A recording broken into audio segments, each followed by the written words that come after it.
Friends, एक previous year का question है। देखिएगा, क्वेश्चन दिया है चावल की कीमत 40% कम हो जाती है और इसकी खपत भी 25% कम हो जाती है। प्रारंभिक व्यय के राशन के रूप में नया व्यय ज्ञात करें। तो इसका एक सिंपल सा फार्मूला होता है, खर्च बराबर खपत गुणे मूल्य। अब इसी के बेस पे ये हमारा क्वेश्चन सॉल्व होगा। तो दिया है चावल की कीमत 40% कम हो जाती है, यानी कि चावल की जो प्रारंभिक वैल्यू है उसको हम 100 मान लेते हैं। चावल की प्रारंभिक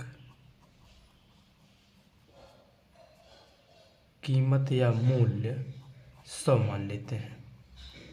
फिर दिया है ये प्रारंभिक हो गया, इधर हम कर देंगे वर्तमान, यानी कि जो कम होने या ज़्यादा होने के बाद आई है। फिर दिया इसमें चावल की कीमत 40% कम हो गई। प्रारंभिक मान लीजिए, ये हमने माना है, माना ठीक।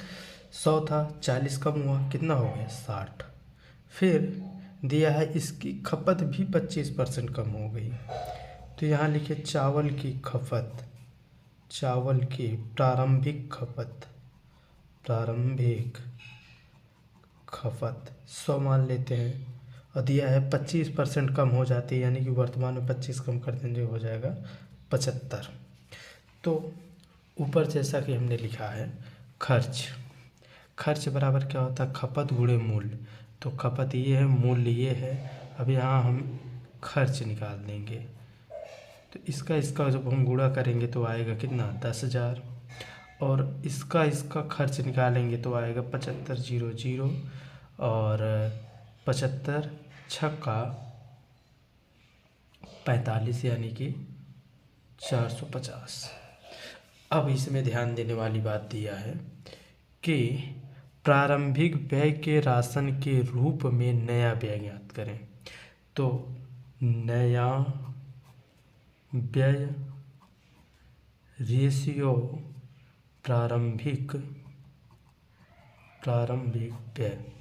व्यय यानी कि व्यय खर्च वही होता है।